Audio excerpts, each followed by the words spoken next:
New World Order wants to create a world currency, a world government, a world army, a world religion. And it's not of Christ, of Buddha, it's not of the Muslim faith, it is a satanic order. Our institutions of freedom have lain dormant. The United Nations can offer them new life. These institutions play a crucial role in our quest for a new world order. Their agenda is control. Control of our currency, control of our families, of our freedoms, of our religions. They want it all. There's nothing that you have, or ever had, or ever hope to have that they're not planning to taking away. They want it all. If you take a look at the backside of the dollar bill, it'll say Novus Ordo Seclorum, the new social order. And they have the pyramid. And that has nothing, not a damn thing to do with the United States of America. I was going to take a look at, a bill. And you can take a look on the backside of the bill and it'll say, here. You can hardly see it. But it's Novus Ordo Seclorum, the New World Order. It's what Hitler envisioned. It's on the backside of the United States dollar bill. The eye of the pyramid, which is also called the eye of Horus, is the eye of Lucifer. This is what we are facing. Just to give you an idea of how black is white and topsy is turvy in relation to our perception of what's going on compared with what is. In New York Harbor is a lady holding a lighted torch, a Statue of Liberty. Statue of Liberty, land of the free. That's what most Americans, 99.9% of them, believe that stands for. In fact, that was given to New York Harbor by French Freemasons who knew that it was an Illuminati symbolism of, we control the show, we're telling you, but because you don't know the secret language and we've given you another version of it, freedom, you don't know what's going on. The New World Order is housed right here at the United Nations. It is global government. Ein Volk, ein Reich, ein Führer. One world, one race, one ruler. It's what Rudolf Hess talked about when he introduced Adolf Hitler. This is Hitler's dream come true. This is a nightmare. This is the tombstone upon all sovereignty for all nations for all time. The United Nations must fall for freedom to live. Our institutions of freedom have lain dormant. The United Nations can offer them new life. These institutions play a crucial role in our quest for a new world order. An order in which no nation must surrender one iota of its own sovereignty, an order characterized by the rule of law rather than the resort to force. World War I, World War II were both created to bring about the United Nations. They're in the war business. Wars, like bridges, are engineered. This New World Order is in the war business. And to create the war, they can then say that they want peace. They couldn't, this would never have been built without the aid of World War I, without the aid of World War II.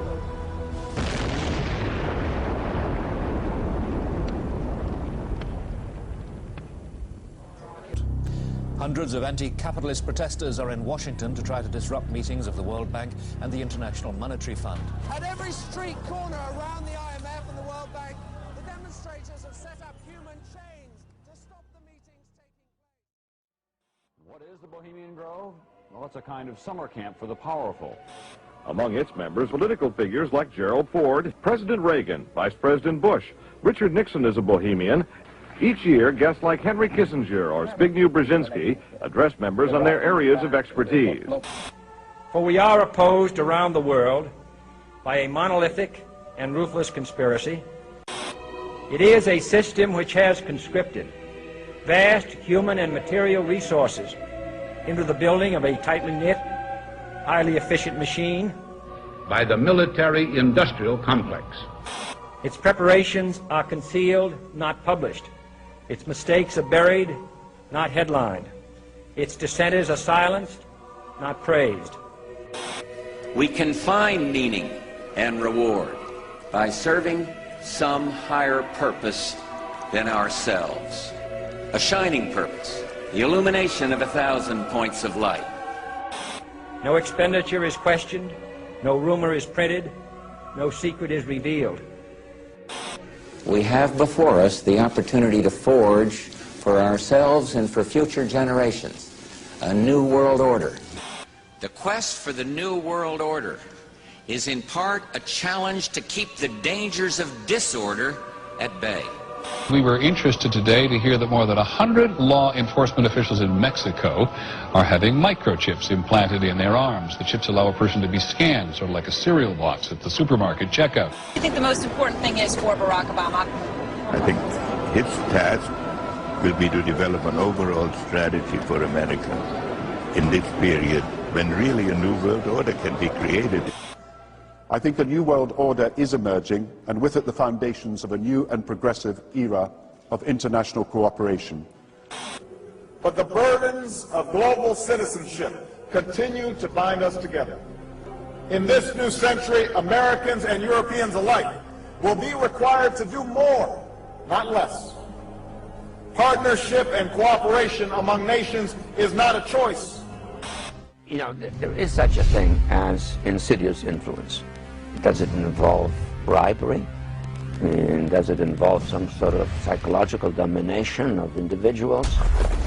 But what does a new world order mean for countries like ours? A new world order. No world order that elevates one nation or group of people over another will succeed. It's a phrase that I often use myself, that we needed a new world order. So it's going to be an inner ruling elite and then everyone else. And I got news for you. You're everyone else. The whole concept of New World Order is something else. It really says that the state is God. You take the roots of that organization and you find out that they created in all of the British dependencies what they call round table groups. Then around those little round table groups they created front groups. We're getting to two levels of government here. One level of government where we have checks and balances, and a higher level of COG government where the constitutional authorities are not allowed to go. The New World Order really is a tool for addressing a new world of possibilities. This is the third leg of the New World Order. Now, much has been said by the Secretary of State and others about a new world order, about a defining moment in history. I have no doubt about the potential of this moment to be defining in terms of history, but that definition can be negative as well as positive. And how negative or positive it will be will depend on what kind of new world order we really create.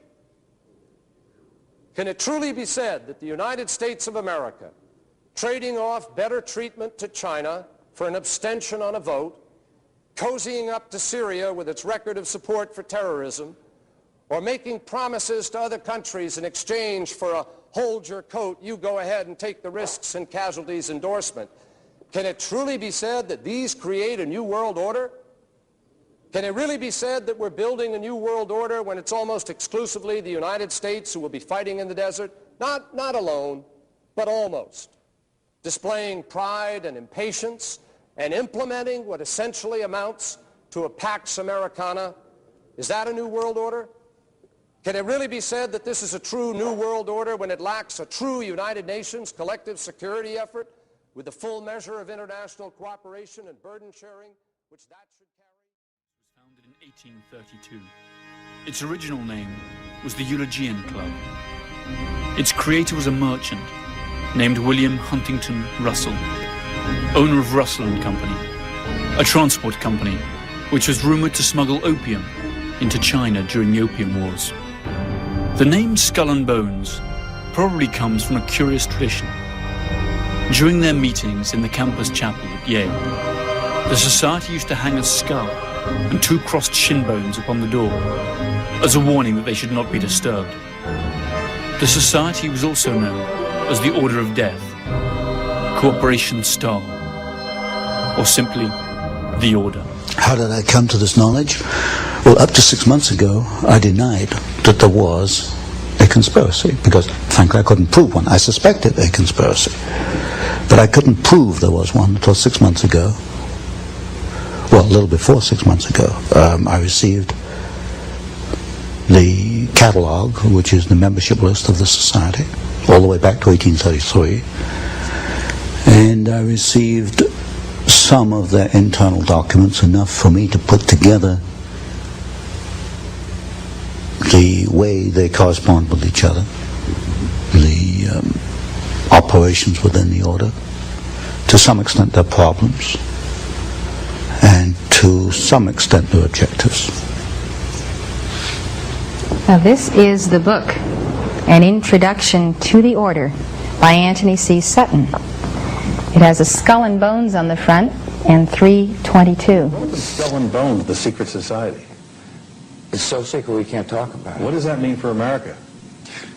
The conspiracy theorists are going to go I'm on. sure they are. I don't know. I haven't seen the web. Number 322? First of all, he's not the nominee.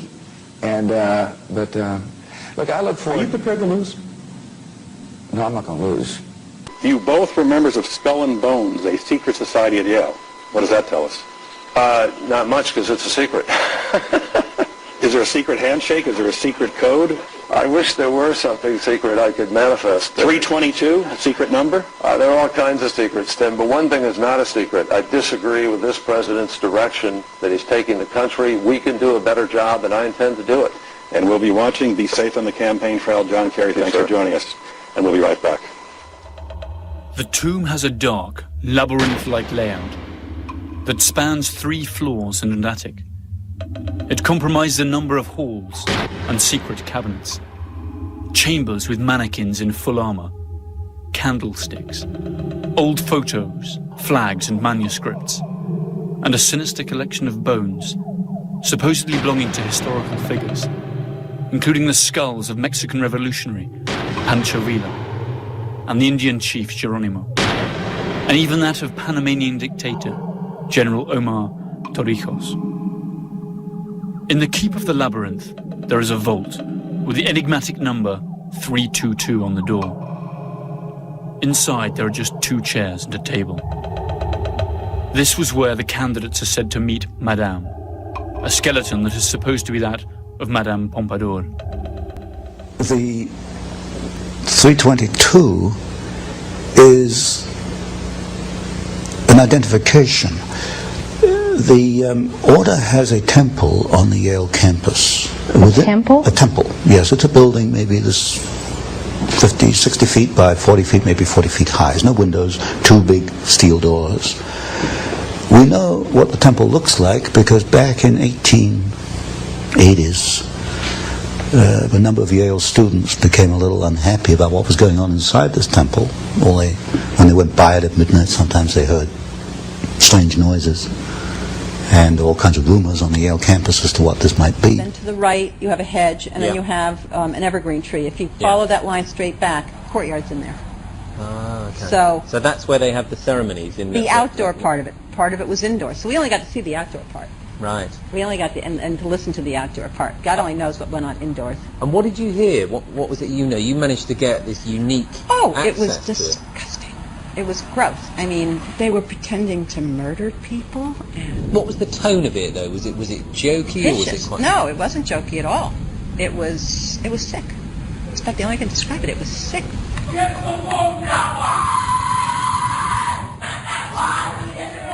What you're hearing is the first recording ever made of the Skull and Bones initiation ceremony. It has never been broadcast before.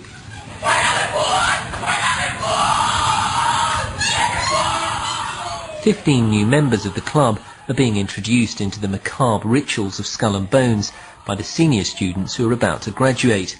The club has what some might see as a strange fascination with death, skulls and bones. There's the chants too, difficult to hear first of all, but including the devil equals death and death equals death.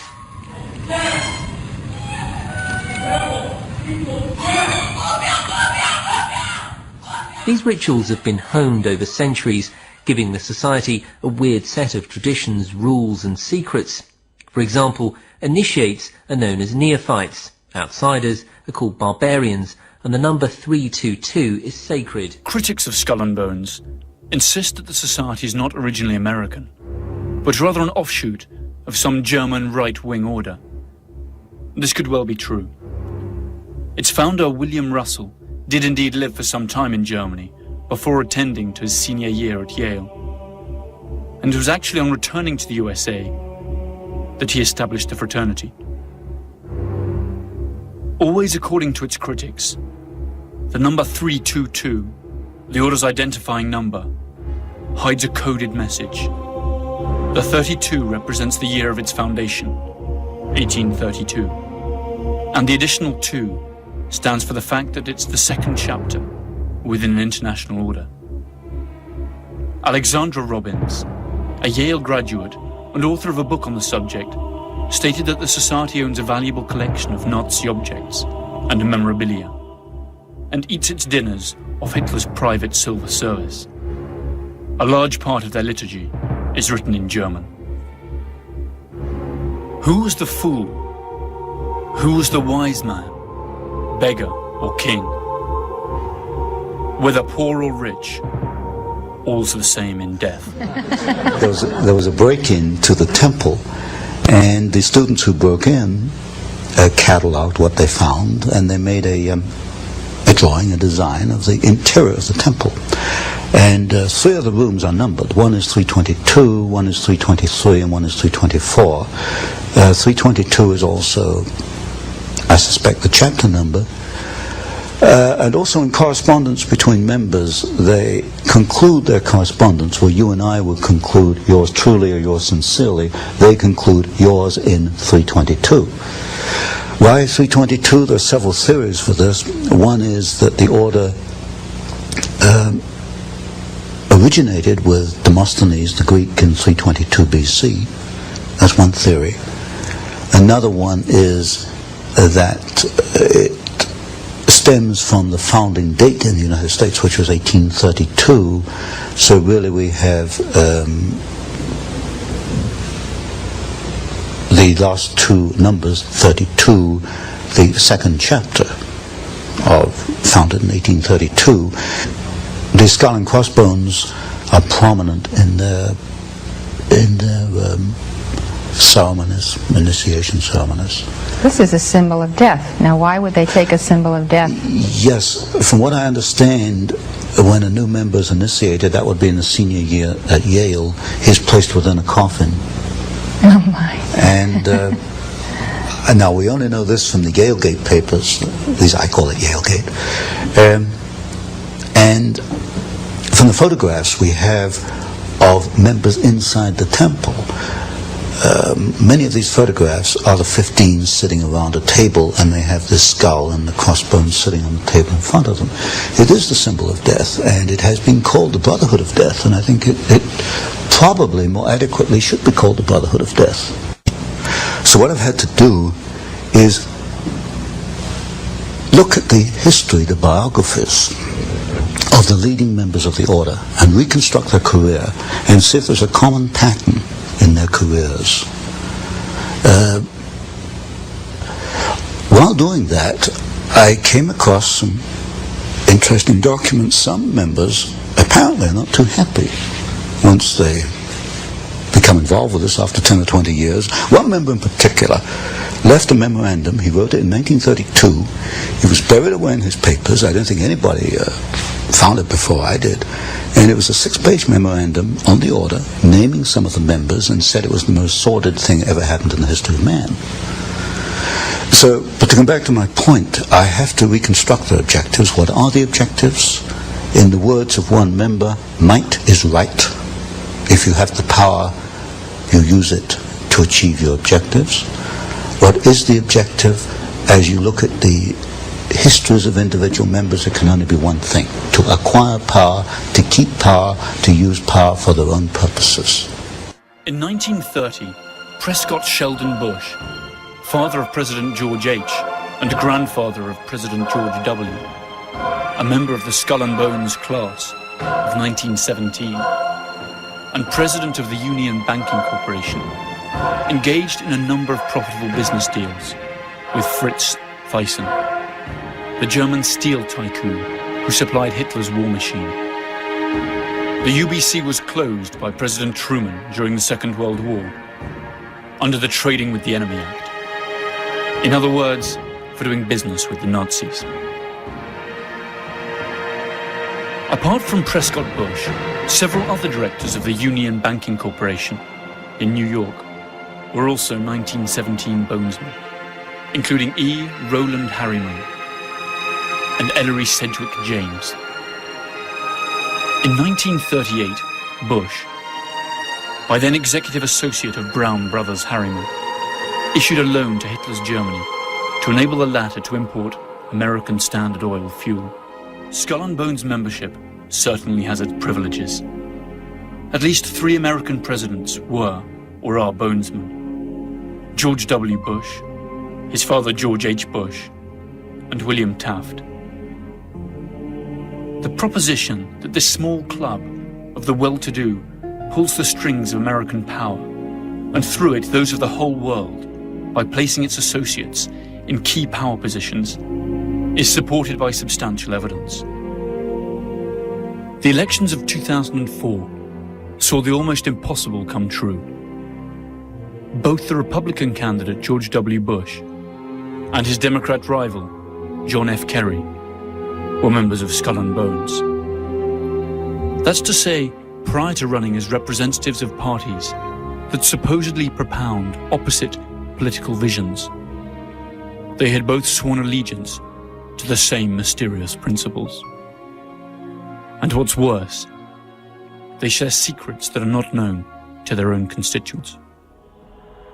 Each year, only 15 students entering their senior year at the University of Yale are admitted. The candidates must have been tapped by those senior classmen of Yale University who make up the current membership. The criterion for selection also includes the candidate's potential to increase the power and prestige of the society. 2 votes against the candidate are enough for him to be rejected. During their initiation, candidates must recount all their sexual exploits. Finally, they are expected to perform various oaths, kiss some feet, and drink blood.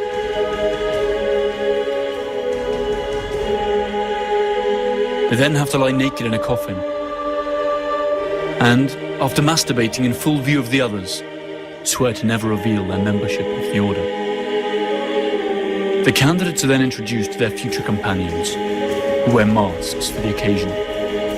Uncle Toby, the Knights, the Small Devil, Don Quixote, and the Pope. Their ceremony ends with a grand party that lasts for hours. Breed, exactly. Now, Tony, what has this breed done? What are their chief accomplishments in molding domestic and foreign policy and actual events in American history since their founding at Yale? One is they have acquired enormous political and financial power. You'll find representatives of the order in politics. What have they done with this power? What has happened to America that would not have happened had they not been the order? Creation of war and revolution. Specifically, which ones? You have documents on that? The third book in this series, which I'm bringing out, takes 2 wars and 1 revolution. Well, 2 revolutions in 1 war. World War II, the Bolshevik Revolution, and the rise of Hitler, which I call a revolution in Germany. We can find the order behind the Russian Revolution, the Bolshevik Revolution. We can find behind the rise of Hitler.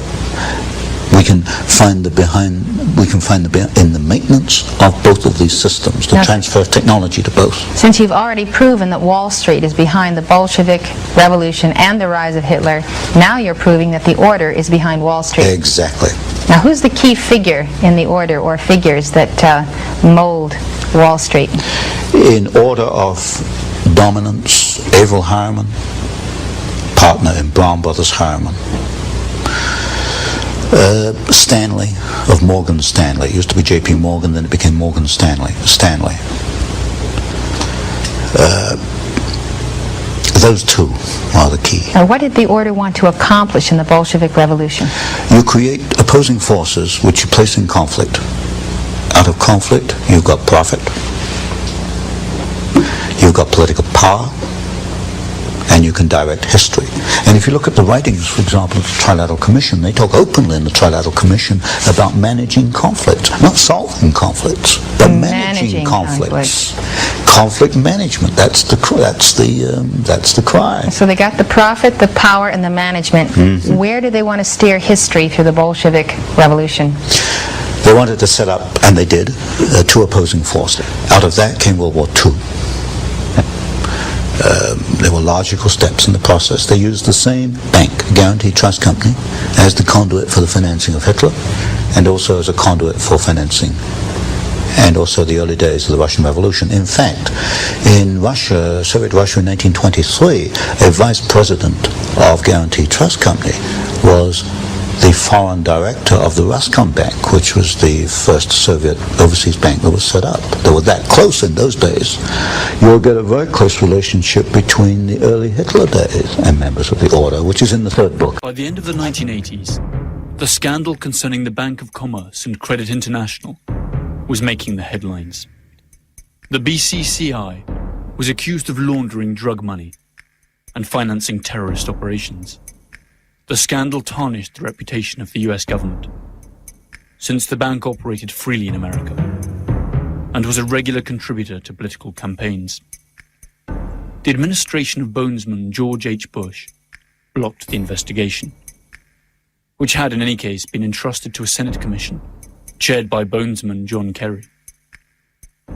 The BCCI was absorbed by more respectable banks, and the subject was never revived. The government of the world's only superpower is packed with bonesmen. George W. Bush named 11 bonesman officials in his first government.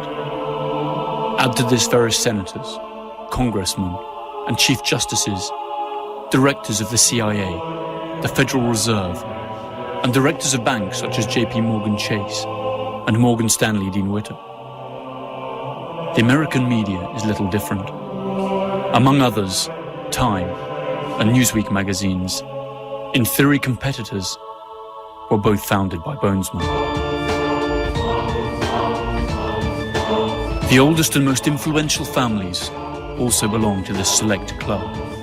Bush, Bundy, Harriman, Lord, Phelps, Rockefeller, Taft, Whitney. All of them have undergone the odd ritual of initiation. All have spilled their darkest secrets. All have been ritually humiliated in front of their peers. And all of them owe loyalty to the order. It is estimated that there are some 800 bonesmen alive today, around half of them active and in key positions in the American economy and political establishment. Of America happen to be their own best interests as well. I have never seen anything in their literature which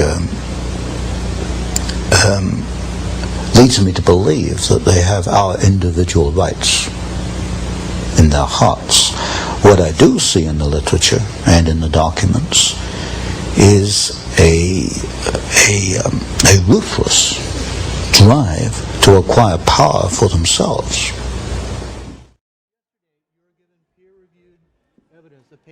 Peer-reviewed and published. I know, and I've got my people looking at it. Have you had a chance to look at the cover I letter? have not personally, but they are looking at the paper you gave me. Okay. If we give you, say, a week or two, can we get back to you after that? Absolutely. Excellent. It's very important because it is evidence of treason. I hear you. You made Building 7 comments, Mr. Kerry, before when you said Thank you very much. In a controlled fashion. I do know that that wall, I remember, was in danger, and I think that they made a decision based on the danger that it had of destroying other things, that they did it in a controlled fashion. You denied making those statements before, but in a bookstore you said that Building 7, which was not hit by an airplane, came down in 6 seconds, looked like it came down in a controlled fashion. I mean, you made some very interesting comments on Building 7. And then you denied making those comments when we interviewed you in New York. Yeah, did you clear that up because Building 7 is such an anomaly? I don't have a record. I'd like to see specifically what I said. I don't have. Did you see the building come down? I don't have. No. You said that this building came down in a controlled fashion, like they took it down. No, I don't think I said. I'd like to see specifically what I said. What is your feeling on how it came down? Let's start fresh. Guys, I'm not into running in the hallway interviews and I these get kinds it. of We things. have very few opportunities to talk to a man like you. Let me take a look at what the transcript says, and we'll go from there. Okay? Fair enough. Thank you. Thank you for your time. Thanks.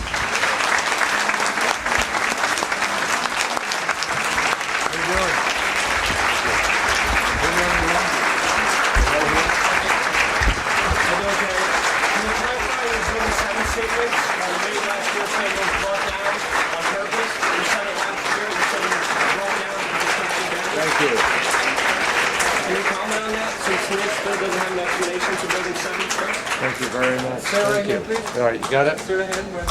So can you comment on your Building 7 comment saying that it was brought down?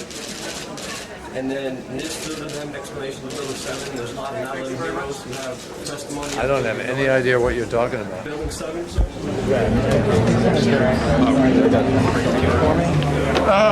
Sir, please put that away. Sir, Why don't you sign that for me? Thank you very much. Would you like to sign that? Sir, you cannot videotape. Would you like to take that information with you? Sir, okay. So, Mr. Kerry, can you clarify your statements on Building 7? There's not 11 heroes that support your statement that it did come down in a controlled fashion, sir. Kevin McPadden, a first responder from Senator, about 1 year to this day in Texas, you said that building number 7, World Trade Center number 7, looks like it went down. They did it in a controlled fashion, sir. Could you please articulate what you meant by the Salomon Brothers World Trade Center number 7 was a controlled demolition and they had done it in a controlled fashion? first responder Kevin McPadden. You made that statement at the store called Book People in Austin, Texas on April 21st of 2007 when you were being questioned about the World Trade Center collapse of the Salomon Brothers building. Thank you very, very much. Senator Kerry, you cannot ignore these questions, Senator Kerry. Senator, yes, you did. It is on YouTube, Senator. They made a decision based on the danger that it had of destroying other things, that they did it in a controlled fashion. You are on file with testimony, Senator. You must clarify your remarks, Senator. Was it a controlled demolition, Senator Kerry? Skull and Bones. We know what it's about, Senator. We know everything about you.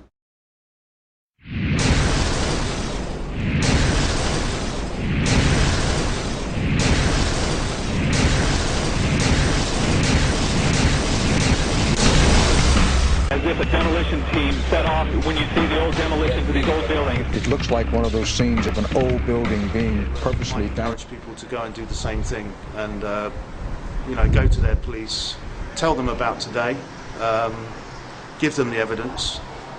West Sussex Police have said they're investigating it, which they're obliged to do because the BBC had prior knowledge of a terrorist event, which under, I think it's Section 38 of the Terrorism Act, they should have reported, which they didn't.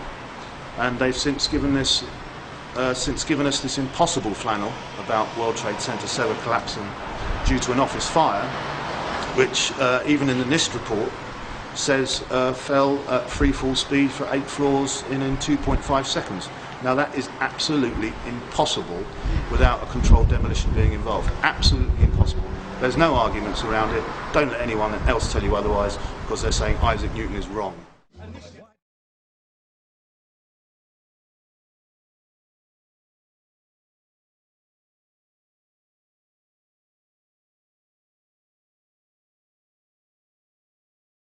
Can you believe what you have been seeing on CNN today, ladies and gentlemen? Can you believe it? Supposedly, a CNN reporter found Osama bin Laden, took a television camera crew with him, went into Osama bin Laden's hideout, interviewed him and his top leadership, his top lieutenants and colonels and generals in their hideout. This is a CNN reporter with a camera crew. And he came out and told everybody, within 3 weeks, Osama bin Laden is going to attack the United States and Israel. Now, don't you think that's kind of strange, folks? You see, because the largest intelligence apparatus in the world, with the biggest budget in the history of the world, has been looking for Osama bin Laden for years and years and years and can't find him. A reporter from CNN and his little camera crew got in to Osama bin Laden's secret hideout and conducted an interview. If you don't believe me, tune into CNN. They're probably running it right now as I'm speaking. And if you believe it, you are one of the stupidest jerks that ever lived on the face of this earth. And whatever is going to happen that they're going to blame on Osama bin Laden, don't you even believe it. When in hell are all you people going to wake up? So if 9/11 was really an inside job, then who are the people inside that did it? Well, we can start by looking at some of the people inside the buildings that were targeted and destroyed on 9/11. In the impact zone of the North Tower was a company called Marsh & McLennan, which at the time was the world's largest insurance brokerage company. One of Marsh's executives was a guy named L. Paul Bremer, who was also the chairman of the Congressional National Commission on Terrorism from 1999 to 2000, and the U.S. ambassador at large for counterterrorism from 1986 to 1989. Instead of going to work on the day of 9/11 and dying inside the towers with hundreds of his employees, Bremer decided to go on MSNBC and tell the world that Osama bin Laden was behind the attacks and possibly Iraq and Iran, and then he demanded the most severe military response we can come up with. L. Paul Bremer was called away from Marsh in 2003 to become the Iraq occupation governor, a role he has been widely criticized for.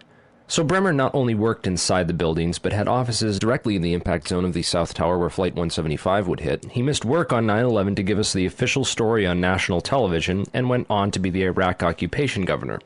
You really can't get more connected to 9/11 than that.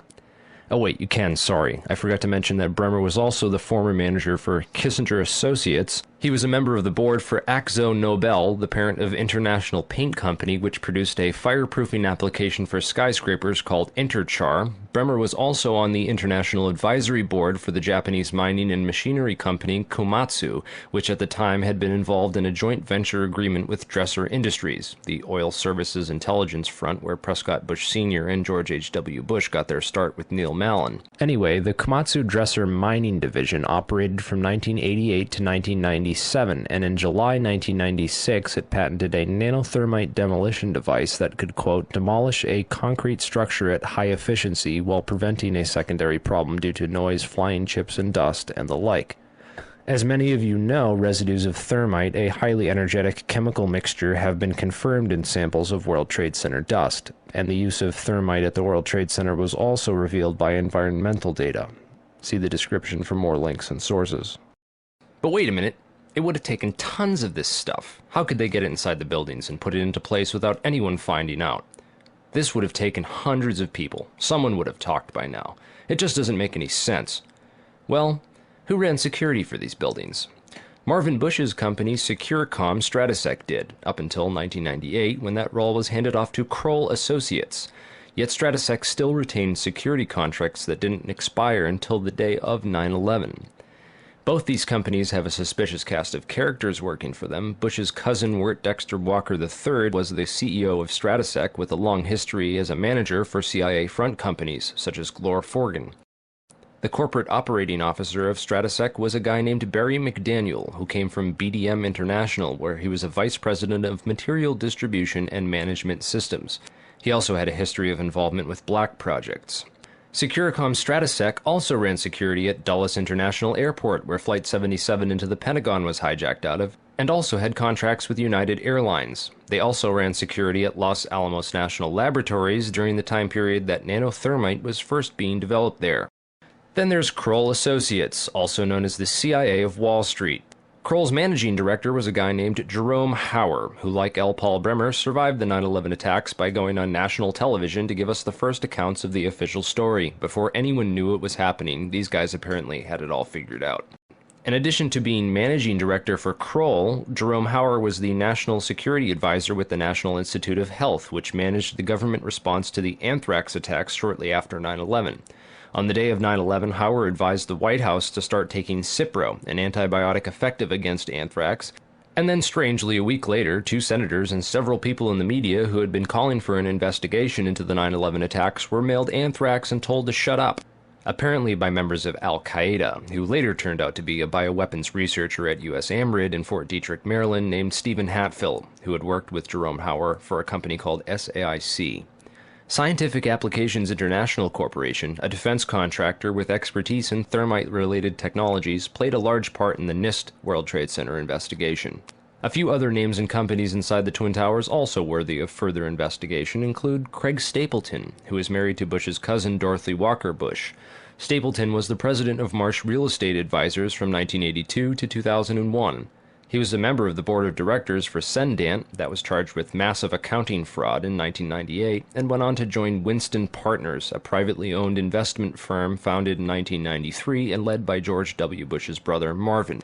Other very powerful and well-connected people worked in senior management at Marsh. These included Stephen Friedman, a senior principal at Marsh Capital and former partner at Goldman Sachs, who later became George W. Bush's top economic advisor. Friedman was also a member of the Brookings Institution, the Bilderberg Group, the Foreign Intelligence Advisory Board, and the board at In-Q-Tel, the investment firm founded by the CIA in 1998. In-Q-Tel invests in state-of-the-art technologies related to defense and intelligence work, including nano and chemical technologies, according to its website. In another interesting coincidence, Friedman belonged through Cornell University to a secret society called Quill and Dagger, the membership of which includes Paul Wolfowitz, Sandy Berger, and Stephen Hadley. Wolfowitz, the neocon Deputy Secretary of Defense in the Bush administration, was the author in 1992 of the Wolfowitz Doctrine of preemptive warfare. He also made comments about a surprise-like Pearl Harbor months before 9/11 and met with Pakistani ISI General Mahmoud Ahmed in the week before 9/11. Berger, the national security advisor to President Clinton, was later caught stealing documents from the 9/11 Commission investigation. Berger was also the boss of White House counterterrorism czar Richard Clarke, and together with Hadley, who was Condoleezza Rice's deputy, was responsible for delaying or obstructing Clarke's plans to stop al-Qaeda in January of 2001. Jeffrey Greenberg resigned from Marsh & McLennan after being accused of serious financial crimes. The first plane of 9/11 flew directly into his company's secure computer room in the North Tower. Jeffrey Greenberg is a member of the Brookings Institution and the Trilateral Commission. Jeffrey Greenberg rose quickly through management at Marsh, having come there directly from AIG in 1995, and then becoming CEO just 4 years later. At Brookings, Greenberg hobnobbed with Lee Hamilton, co-chair of the 9/11 Commission. There's also Jim Pierce, another Bush cousin, who was managing director of Aon Corporation, who, according to the NIST report, modified unknown sections of Floor 83 in the South Tower in 1997. Jim Pierce had arranged a meeting on the 105th floor of the South Tower for that morning. Pierce survived that day, despite the fact that 12 people came to the meeting in the South Tower and 11 of them died. The location of the meeting had been changed the night before to the Millennium Hotel, where Pierce watched the South Tower as it was hit by the aircraft. Apparently, the meeting attendees were not all notified of the change in location. Another interesting character is Joseph Kasputis, of Baseline Financial Service, which occupied the impact zone of the South Tower on floors 77 and 78, where United Airlines 175 impacted. Kasputis has a history of being well connected to the highest levels of government, as well as to the defense and intelligence industries. Kasputis worked from 1972 to 1977 for the U.S. Department of Commerce and Defense. He was also the deputy director of Nixon's White House task force that dealt with the Arab oil embargo of 1973, and was instrumental in the creation of the Department of Energy. Kasputis went on to run a large corporation called Primark that had offices in both towers on 9/11. One of the subsidiaries of Primark, the Analytical Sciences Corporation, TASC, worked with so-called black or top-secret programs. TASC also worked closely with the National Institute of Standards and Technology. Kasputis was also a member of the Logistics Management Institute, LMI, whose members included Paul Kaminsky of In-Q-Tel and General Dynamics, Charles DiBona of Halliburton, Skull and Bones member Joseph Samuel Nye, and Michael Daniels of Scientific Applications International Corporation. LMI's self-proclaimed role is advancing the science of government. Kasputis' connections to the DOE from 1977 through at least 1997 are interesting, considering that the DOE was developing thermite ignition devices as early as 1983. Joseph Kasputis went on to become the CEO of Baseline Financial Services, which was directly in the impact zone on the 78th floor of the South Tower. According to NIST, Kasputis' Baseline Financial modified the southeast corner of Floor 78 in 1999, exactly where the aircraft hit on 9/11. Floors 77 and 78 were upgraded for fireproofing in June and April of 1998, respectively. Another company of interest on Floor 91, just above the impact zone for the South Tower, was Washington Group International. This company was known primarily as a construction and mining firm, and it had just acquired Raytheon Engineers in July of 2000. In 1996, Washington took over Morrison Knudsen, an engineering and construction firm that had a history of working on large-scale projects around the world, including in China, Iran, Afghanistan, and Saudi Arabia. The Army Corps of Engineers hired Morrison Knudsen to demolish over 200 buildings in 1995. One of the DOE facilities for which Washington was responsible well before 9/11 was the Savannah River site near Aiken, South Carolina. In February of 1997, Lawrence Livermore National Labs and the Savannah River site signed an agreement of cooperation to share technology. Savannah went on to add developing sol gel technology for fuels and other applications to its portfolio. Sol gel technology is utilized by Lawrence Livermore National Laboratories for making nanothermites.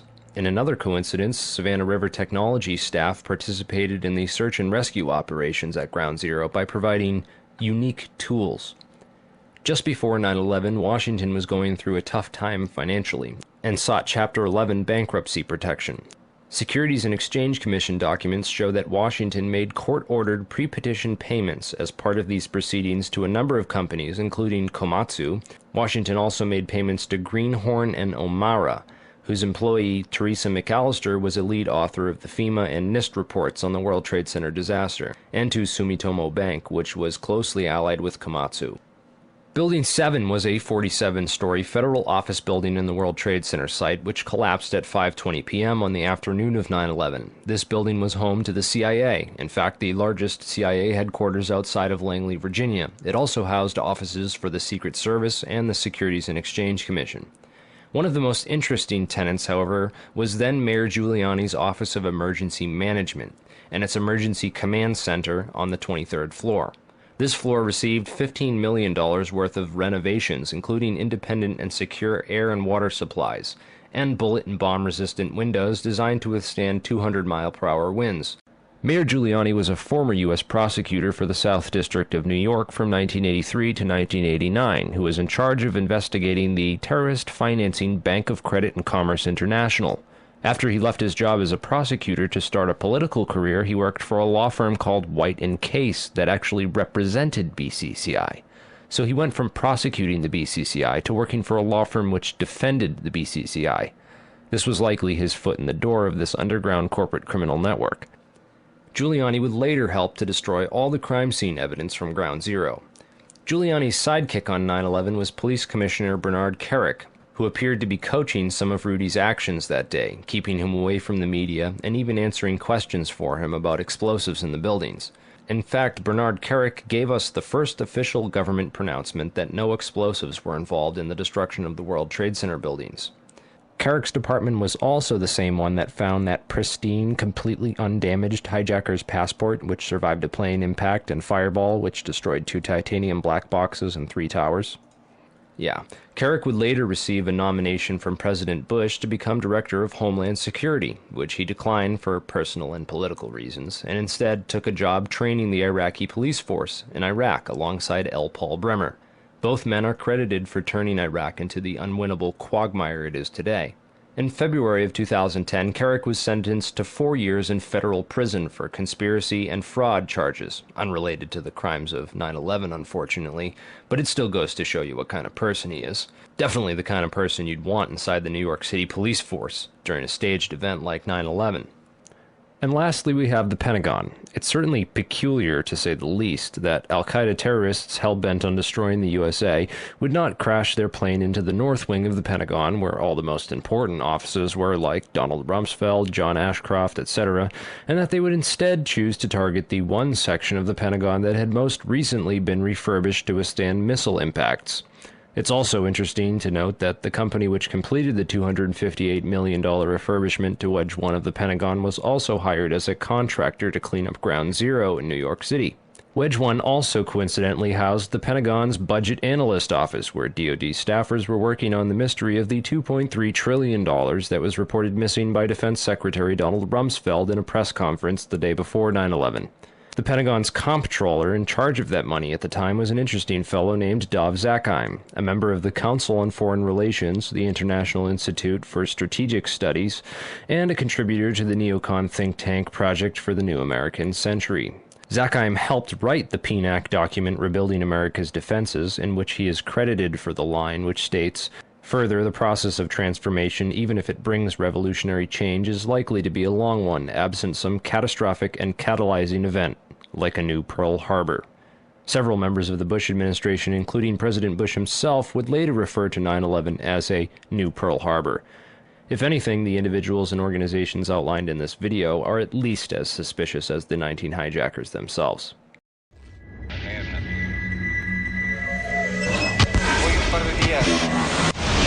I don't think anybody could have predicted that they would try to use an airplane as a missile, a hijacked airplane as a missile. Nobody in our government, at least, and I don't think the prior government that could envision flying airplanes into buildings. No specific threat involving really domestic operation or involving what happened, obviously, the city's airliner and so forth. There were no warning signs that I'm aware of. USA Today reports that in the 2 years before the attacks on September the 11th, NORAD conducted exercises using hijacked airliners as weapons. And one target was the World Trade Center.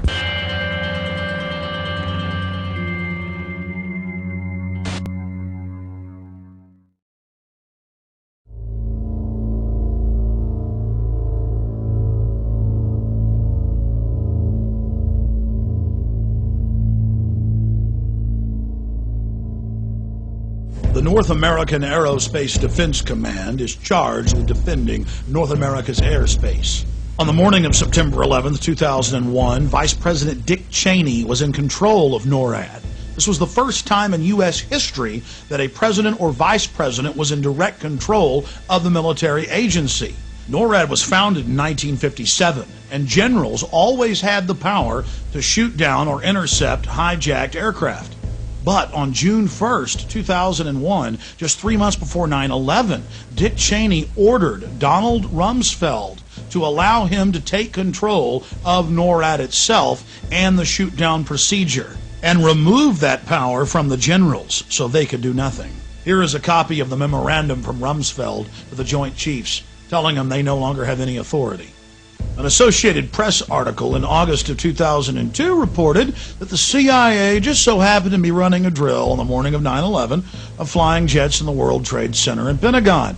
Then senior FAA officials ordered air traffic controllers to shred the tapes from 9/11 in violation of federal law. AP learned of the drills because at a Homeland Security function after 9/11, they bragged about it. Oh, we had foresight. We were running drills that very morning. Then USA Today reported that drills held weeks before 9/11 included targets that were the Pentagon and World Trade Center. Biggest holes in their argument is the fact that they never heard of a plan to fly hijacked jets into landmarks on the East Coast. We're going to take a closer look tonight at another example of where, despite the conventional wisdom, there were people in the United States who actually were preparing to defend against the kind of attacks which occurred here on 9/11. The North American Aerospace Defense Command, NORAD for short, has been defending the skies over the U.S. and Canada for almost 50 years, 46 to be precise. USA Today reports that in the 2 years before the attacks on September the 11th, NORAD conducted exercises using hijacked airliners as weapons. And one target was the World Trade Center. We knew he hated us. But there was nobody in our government, at least, and I don't think the prior government that could envision flying airplanes into buildings on such a massive scale. But that turns out not to be true. U.S. military planners did envision and practice those very scenarios. As reported by USA Today, the North American Aerospace Defense Command, NORAD, conducted exercises with fighter jets. simulating hijacked planes flown into the World Trade Center in the 2 years before the attack. And so then I saw Condoleezza Rice get up on TV and say, we had never thought, we had never heard. Why, that's a ridiculous conspiracy theory to say that. Pentagon planners also envisioned the attack on the Pentagon 5 months before it happened. The Pentagon had a drill in November of 2000 simulating a hijacked jet being flown to the Pentagon. So between all the drills before 9/11 and the drill in the morning of 9/11, air traffic controllers thought that it was a simulation. Hijacked aircraft headed towards New York. Is this real world or exercise? No, this is not an exercise, not a test. September 11th, 2001. NORAD is in the middle of a number of military exercises. The first, Vigilant Guardian, is described as an exercise that would pose an imaginary crisis to North American air defense outposts nationwide. The second, Northern Vigilance, moved fighter jets to Canada and Alaska to fight off an imaginary Russian fleet. 3 F-16s from Washington, D.C.'s National Guard at Andrews Air Force Base, 15 miles from the Pentagon, are flown 180 nautical miles away for a training mission in North Carolina. This left 14 fighter jets to protect the entire United States.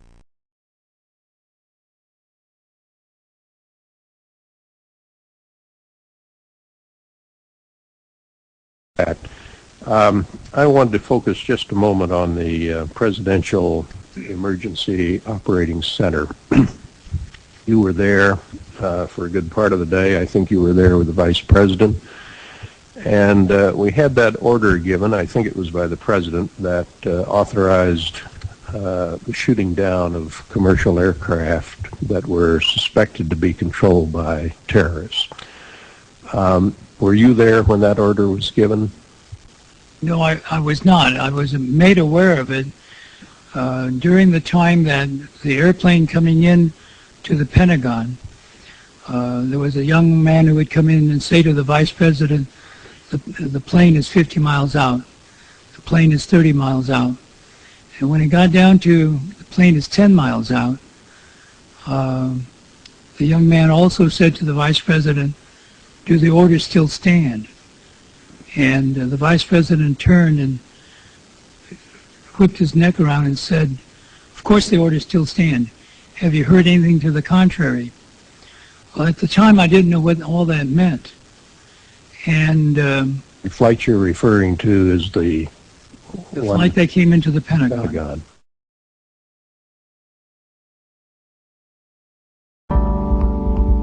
The fact that they were holding war games on the day that mimicked the actual attack scenario in every aspect, and then that afterwards they claimed we couldn't have imagined that such a thing would happen, although it was exactly the scenario that we were rehearsing. Hijackings, crashes into buildings, an emergency in New York City, all this was being rehearsed on the day as part of a plan. So when they say we couldn't have imagined it, they're lying. We've now found out that there were 15 exercises going on that day involving all the fighter jets in the northeastern portion of the United States. What are the odds of that occurring? Supposed to believe is some kind of coincidence. There was also an anti-terrorist drill going on 7/7. And again, just like 9/11, they were talking about attacks on the same targets, the same kind of tube stations, and exactly the same time as the actual attack happened. How many of you know that NORAD stood down for over an hour and 25 minutes, but if your Cessna gets off course for 5 minutes, they're going to launch F-16s on you? Remember Payne Stewart, the golfer? 15 minutes after his jet got off track, they had F-16s all around him. But on 9/11, in the most controlled airspace in the world, they could do nothing about 4 jets. But it gets worse. Guess why NORAD stood down? The average people in the military are good folks. They were told it was a drill because the Associated Press reported, and the CIA's own website admits, that on the morning of 9/11, the CIA was running a drill of flying hijacked jets into the World Trade Center and Pentagon. It was just a coincidence. At 8:30 in the morning, there was a drill of the exact same thing happening, and so NORAD stood down.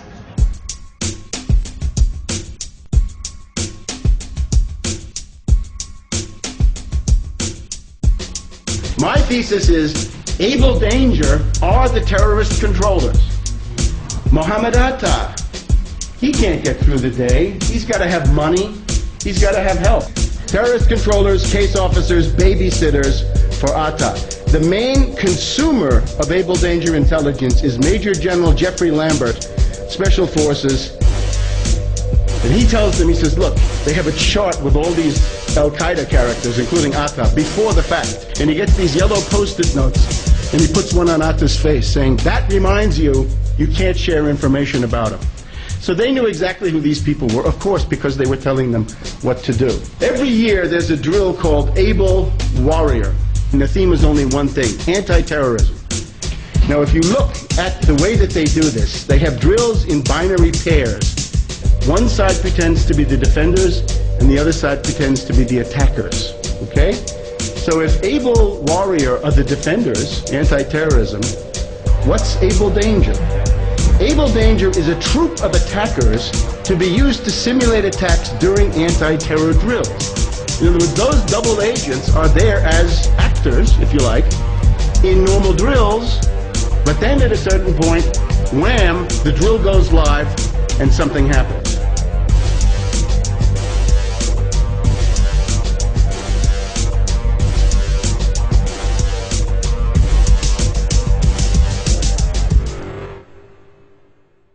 I know you said there'll be a time for politics, but you've also said you wanted to change the tone of Washington. Howard Dean recently seemed to muse aloud whether you had advanced knowledge of 9/11. Do you agree or disagree with the RNC that this kind of rhetoric borders on political hate speech? Yeah. Look, there's time for politics. And, you know, it's time for politics. And it's an absurd insinuation. In that case, sir, can I follow up on something unrelated? Hey, do you about mess with that nasty-ass trap? Maisha, I never noticed she was a man. I never did. I believe that our education, like such as in South Africa and the Iraq, everywhere like such as.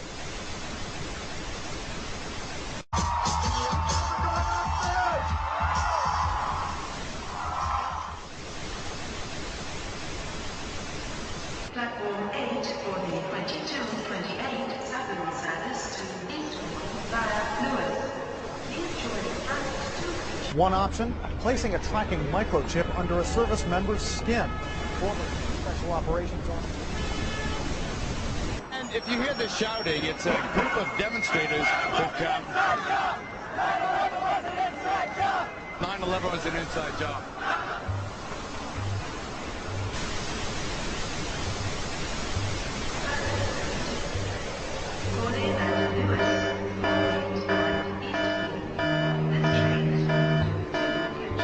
It's no longer a theory.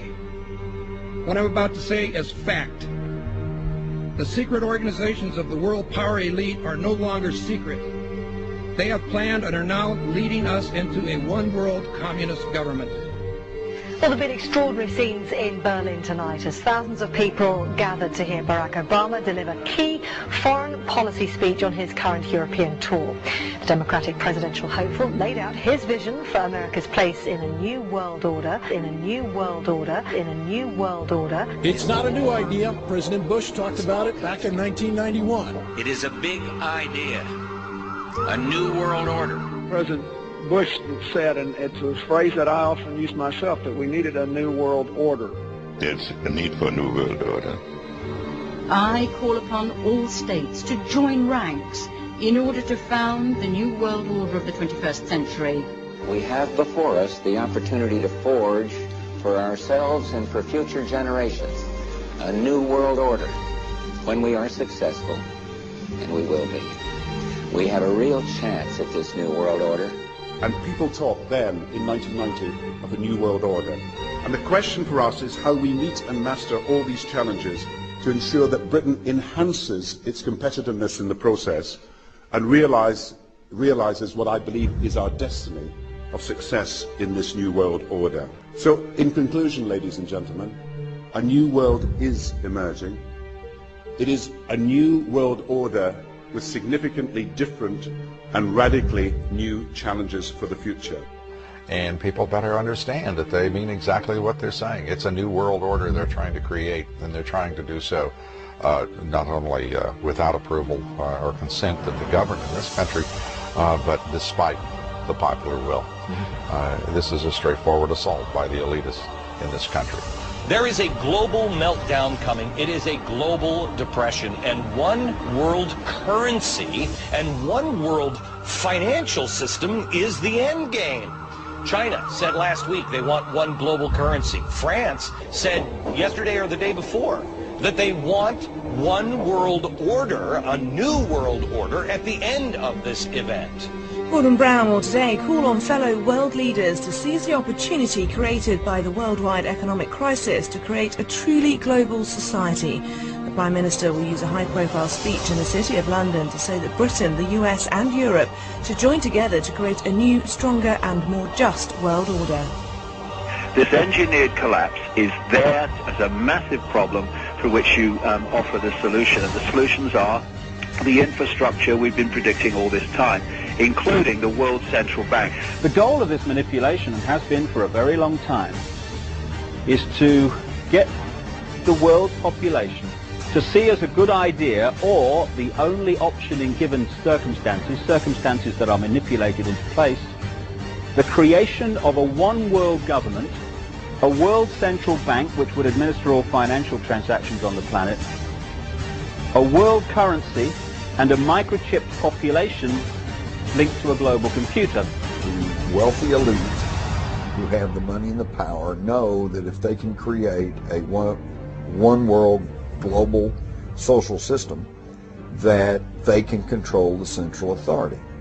In other words, world control, world domination, one of the oldest desires in the history of the world. There's a very, very clear-cut and easily identifiable system in place that puts all of these elements, from media control to government control to energy control, together into one apparatus working together effectively towards its final goal, which is, global control. Because of the compartmentalized pyramids that they've constructed within all these institutions of government and finance and corporations, the vast majority of people who are daily making contributions to push the world in this towards this Orwellian global state have no idea that they're doing that, because they don't know how their contributions fit in with everyone else's. Only the few at the top do. Most people don't have a clue that unelected private bankers actually control the governance of the world. There is this cozy little myth that is perpetuated between politicians and the media. The media report the world as if presidents and prime ministers are the final arbiters and decision makers in the world, which means that the people above the level of presidents and prime ministers that really make the decisions, they're never looked at or exposed by the mainstream media because they're not accepted to exist. The central bankers of the world are working together to create a one-world government. A global police state as sinister as anything George Orwell ever wrote about, where every person on the planet Earth will have an RFID chip implanted. It is the first implantable microchip for humans that has multiple security, financial, and healthcare applications. More than 100 law enforcement officials in Mexico are having microchips implanted in their arms. The chips allow a person to be scanned, sort of like a cereal box at the supermarket. Just like the microchips implanted in the necks of dogs and cats, allowing lost pets to be identified, this glass capsule can do the same for humans. A chip in everybody would be the universal monetary system par excellence, because there'd be no escape from it, and you'd be totally under the control of those who issue the electronic impulses in that chip. The problem throughout human society is that the good men and women do nothing. They don't want power. They don't want control. They want to lead a leisurely life. They want to spend time with their family. They want to lead simple lives. But we are forced throughout society, throughout history, and throughout human time to stand up against bullies. And many times we stand up before it's too late. And we reverse the course of tyranny. But more often than not, we don't stand up in time, and horrible things have to happen first, so decadent societies learn why liberty and freedom is so precious. If you think you don't like the situation now, then think what you're going to face a little way down the road. And more than anything, think of what your children are going to have to face. Because you think that we live in a controlled society now, this is nothing compared with what they are going to have to live in.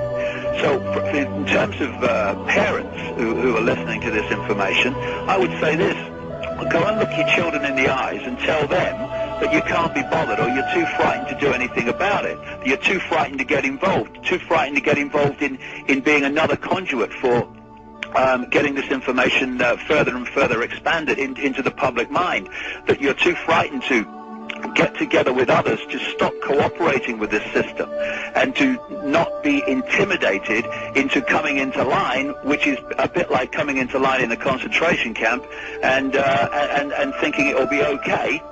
As long as you stay in line and you do as you're told, you'll be fine. And then you realize at the end of it, well, actually, it ain't fine. And if you'd have all rebelled earlier, then you wouldn't be in the situation you're facing now. The point of mathematics alone ought to let us see where the real power is here. There are billions of people, 6 billion, nearly getting on for 7 billion on this planet, who are being manipulated. There are, in full knowledge of what they're doing, a relative handful of those who are doing the manipulating to the end that we're talking about. They think they've beaten us. They think that they're going to have their way with us. And I'm here to tell them they're not going to have their way with us. We are going to defeat them. You guys aren't going to be able to get away with your New World Order, sir. Talk about Bill. You know what New World Order is. You will never get a New World Order. Never. National sovereignty will prevail. The New World Order is going down, sir. You can laugh. Wake up, people. Wake up. Research the New World Order. This is important. Look it up. Investigate it. Your New World Order will fall. Humanity will defeat you.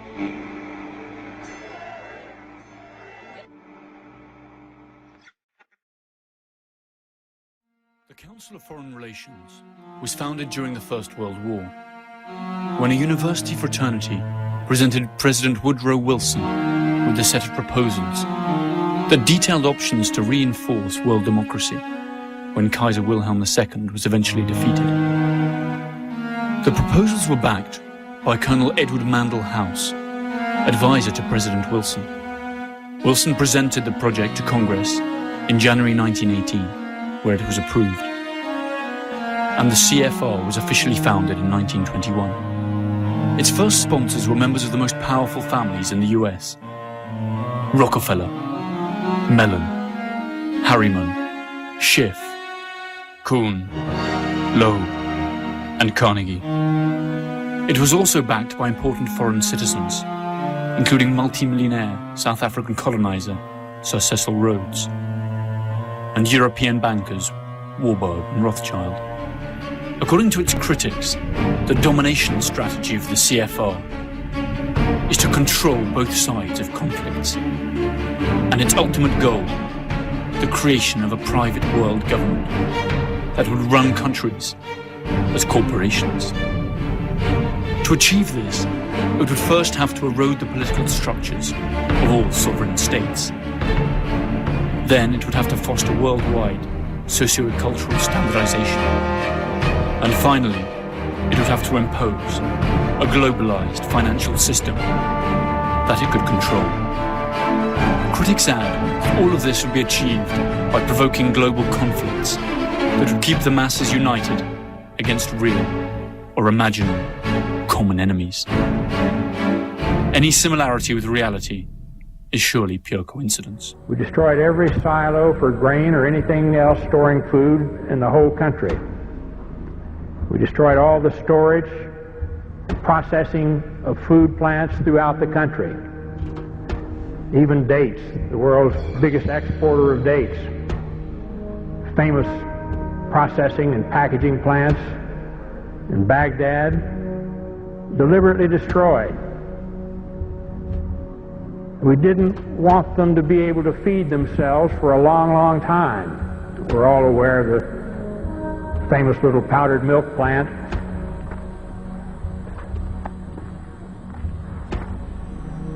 The United States government says that in this factory here you are making chemical weapons. Is that true? No, that's not true. They are lying. Because this is milk for children. This powder, milk of children. Nothing else was made, only this in the factory? Yes, and you can see it yourself. With the only factory in the Middle East to produce powdered milk, they were producing about 17% of their powdered milk requirements. We destroyed that, cut off all the milk. The malnutrition of the mothers immediately jeopardized all of the infants. 70% of the pregnant women, even today in Iraq, suffer anemia. The death rate for children has soared compared to 1989, the last year before sanctions. One of the biggest causes of death in Iraqi children today is diarrhea and dysentery due to the untreated drinking water. Iraq's water purification plants were heavily bombed in the war, and many that were repaired have broken down. The United Nations bans the import of spare parts and chlorine into Iraq to purify water. We saw the effects of this policy in the hospitals. This is the second attack form of acute bloody diarrhea, amoebic dysentery. Most of them are due to contamination of water. He is malnourished, anemic, underweight with a developmental delay. Diarrhea and vomiting. Do you have tap water there? No. You see the conditions of these children shouldn't happen anywhere, and it's caused by the sanctions the United States government insists upon.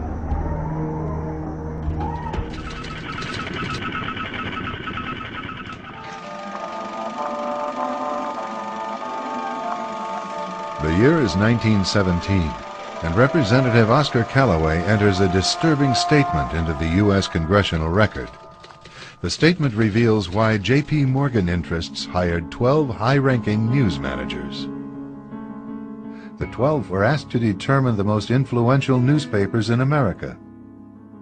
They were to figure out how many news organizations it would take to control generally the policy of the daily press of the United States. The 12 found it was only necessary to purchase the control of 25 of the greatest papers. An agreement was reached. The policy of the papers was bought, and an editor was placed at each paper to ensure that all published information was in keeping with the new policy. Soon, that policy would be defined by a front group formed by J.P. Morgan and his colleagues. In fact, Morgan's personal attorney was founding president of the organization, the Council on Foreign Relations.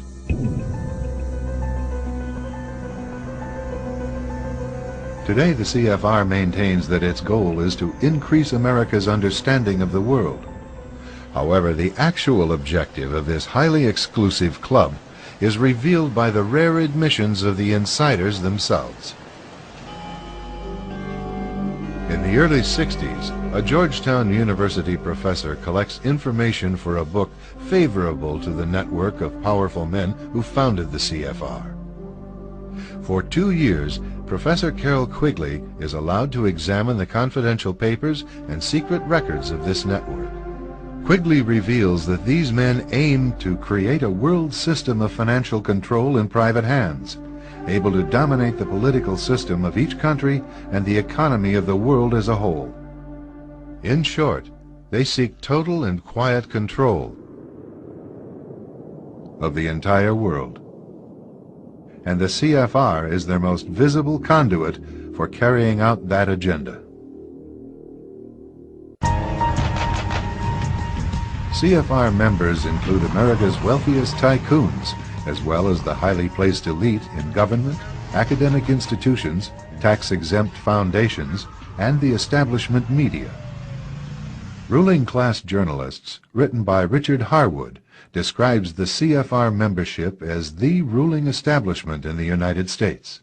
The Washington Post article boasted that news reporters who are CFR members do not merely analyze and interpret foreign policy for the United States, they help make it. Who are these policymakers? Many of their faces are familiar. NBC's Tom Brokaw, CBS's Dan Rather, ABC's Barbara Walters, Jim Lehrer of PBS, William F. Buckley of National Review, media mogul Rupert Murdoch, owner of the giant multifaceted News Corporation. These media heavyweights, and many others like them, are members of the CFR. Powerful corporations are also invited to become members. At the close of the 20th century, CFR influence presided over far-reaching consolidations of media control. In 1995, CFR members Michael Eisner of Disney and ABC's Thomas Murphy merged their media empires. Soon after the merger, the Disney-ABC empire becomes a CFR corporate member.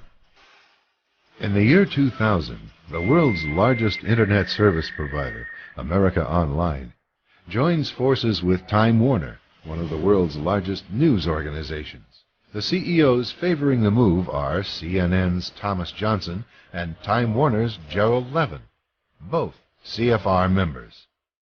Once again, another media giant is created under the shadow of CFR influence. Today, an elite handful of individuals define the agendas that are supported by the empire of establishment news. This is a public service announcement. Red alert. Red alert. All 6 media corporations, Time Warner, Disney, Viacom, News Corporation, CBS Corporation, and Comcast, have one thing in common. The executives who run them belong to an international crime syndicate whose American branch is the Council on Foreign Relations. The CFR was founded in 1921 by David Rockefeller, the son of the Rockefeller banking and oil dynasty. Carroll Quigley, mentor to Bill Clinton, said in his book Tragedy and Hope, the CFR is the American branch of a society which originated in England and which believes that national boundaries should be obliterated and a one-world rule established.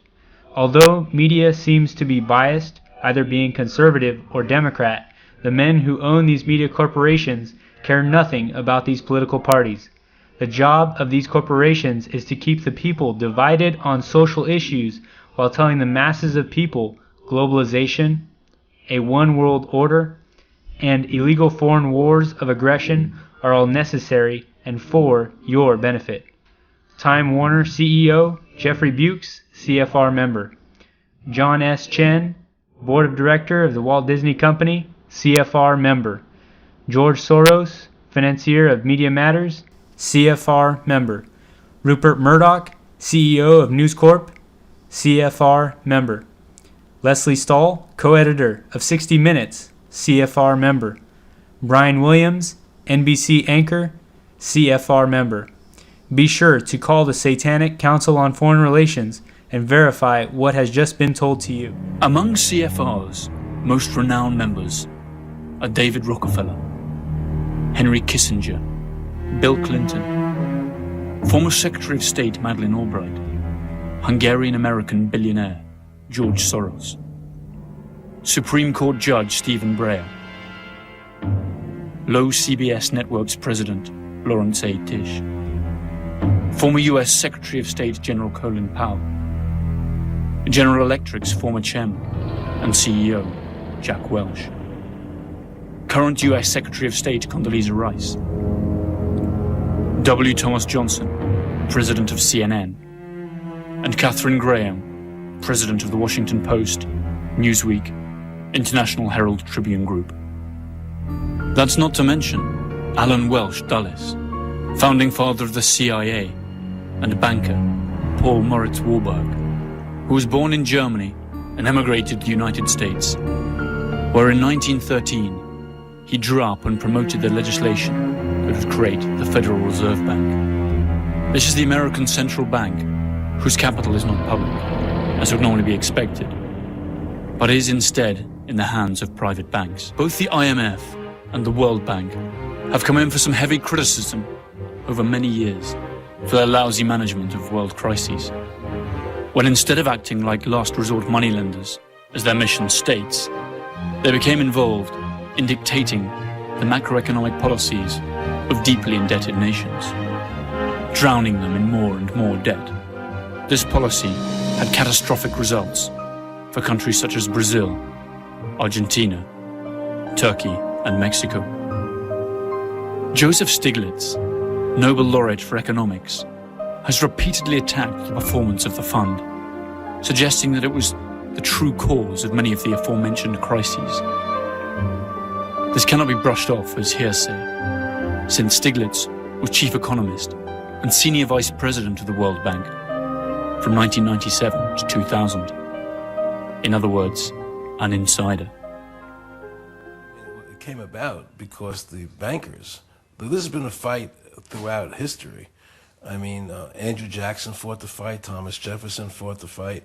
You know, the bankers have always wanted to control the country because they're very clever and very smart people. And they knew that if they could ever get the government to give them the right to issue the money, they would control the government.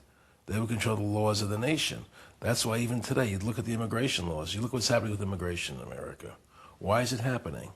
On one hand, people say we've had this 9/11 attack, and we have to get ID cards for people, RFID chips. Everybody has to be identified. They have to go to the airport. They have to be searched. Right. Everything is, we got security's foremost in everybody's mind, right? But on the other hand, I know if I were the president and 9/11 came, the first thing I would do was shut off the borders so nobody can come in there. So on one hand, they're telling Americans they have to be controlled with ID cards and RFID chips and wanting to chip people. And on the other hand, they're letting everybody come into the border. Terrorists, whoever wants to come in, can just walk over the border and come into the country. So you know it's a lie. It's not about terrorism. It's about the banks controlling the country and the world, working together. This is about the bankers wanting a one-world government without borders. That's why everybody's able to come through the borders. It's not about security at all. And so the situation we're facing today is we have a government that's controlled by the Federal Reserve System, and the Federal Reserve System has this appearance of credibility, and Alan Greenspan's the greatest guy in the world, and now Bernanke, you know, and all these guys, oh, the Federal Reserve, you got to have the Federal Reserve. But in reality, the Federal Reserve is part of the Communist Manifesto. They talk about America having, being a capitalistic society, you know, but yet you have a central bank that makes all the decisions. That's not capitalism. No. It's a fraud. It's a lie. They deceive the people, and they put out all this spin, all this press. You know, the Federal Reserve is the greatest thing in the world, and they're going to protect us, and they're going to make sure there's no more depressions in this country. What they've done is destroy the currency of this country, and they've taken all our gold while destroying the currency. And at some point, they're going to probably pull the plug and create the Great Depression. You know. And we're talking about, you have to get rid of corporate America. You have to get rid of the power that they have. You have to greatly control every transaction and what's going on there. And basically, you have to make them impotent. Because as long as they have the power, they're going to continue to exploit and manipulate the working class. All the cops are, they're just workers for the 1%, and they don't even realize they're being exploited. What kind of relationship do you have with the cops? Or do they see you as being one of them, or they're trying to get me arrested? They're trying to get you arrested. And I may disappear. Okay, but as soon as I'm not going to go to prison. But as soon as I'm let out of jail, I'll be right back here, and they'll have to arrest me again. And is it happened to all of us? At least. To be allowed to join the select 4,200 members the CFR has today, it is mandatory to be American, or to be about to obtain American citizenship. The council is loaded with top executives of financial institutions, powerful industry leaders, and mass media executives. Academics and scholars, high-ranking military personnel, politicians, public officers, deans of universities, and research centers are also welcome. The idea of a world dominated by private corporations, led by the CFR, might sound nonsensical. These corporations have a joint turnover that is almost twice the GDP of the United States, and employ more than 25 million people in the United States alone. Their power is surely already strong enough to twist some political arms worldwide. Perhaps the CFR is just an innocent think tank, like its members say it is. One thing is certain: the undeniable and enormous power wielded by such a group of influential people for better or for worse.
Antichrist sees in one eye his left eye.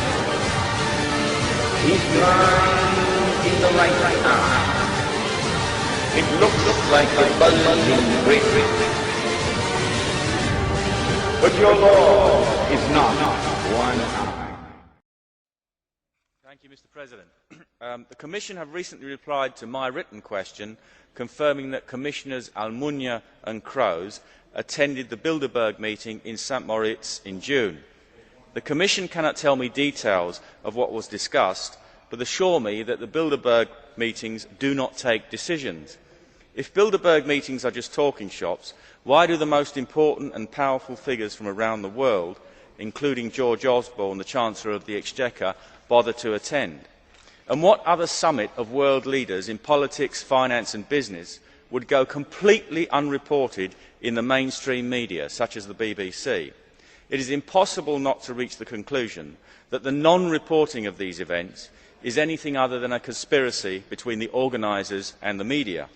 It merely confirms the belief of many that the hidden agenda and purpose of the Bilderberg Group is to bring about undemocratic world government. It's a disgrace that the European Commission is colluding in that. The Bilderberg Group is named after the Bilderberg Hotel in Oosterbeek, Holland, where it first met. Its founders were Joseph Rettinger, a Polish emigre with social democratic ideas, and Prince Bernhard of the Netherlands.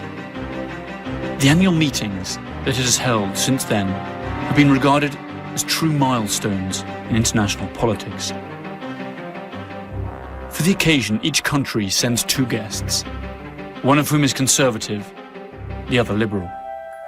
According to Prince Bernhard, the group was created as an entity destined to fortify the North Atlantic Unit, to stop Soviet expansionism, and to promote cooperation and the economic development of the countries of the West. The venue, the agenda, and the participants are not secret. What remains undisclosed, however, are the topics discussed, since the meeting is held behind closed doors, and no detailed reports are published. The conference takes place during a weekend in May, and lasts 3 full days, usually a few weeks before the G8's annual meeting. A fleet of black limousines drives the guests to a luxury hotel or palace of choice. Security is tight and includes members of the attending countries' secret services. Past and present participants of the Bilderberg Group include the CEOs of France Telecom, Coca-Cola, Danone, Heineken, JP Morgan Chase, high-ranking British, American and European officials and cabinet members, and the editors of newspapers such as El País, La Repubblica, Le Figaro, the New York Times, Die Zeit, and the Wall Street Journal, among others.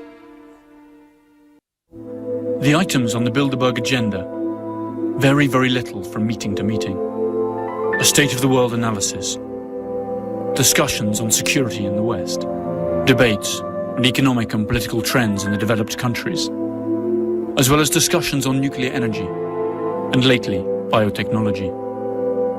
Other famous guests at the group's meetings have included Giovanni Agnelli, then president of Italy's Fiat auto giant, and Henry Kissinger. Bill Clinton, Tony Blair, and Angela Merkel attended before assuming public office, as did Kofi Annan, the former Secretary General of the UN. Annan was married to Raoul Wallenberg's niece.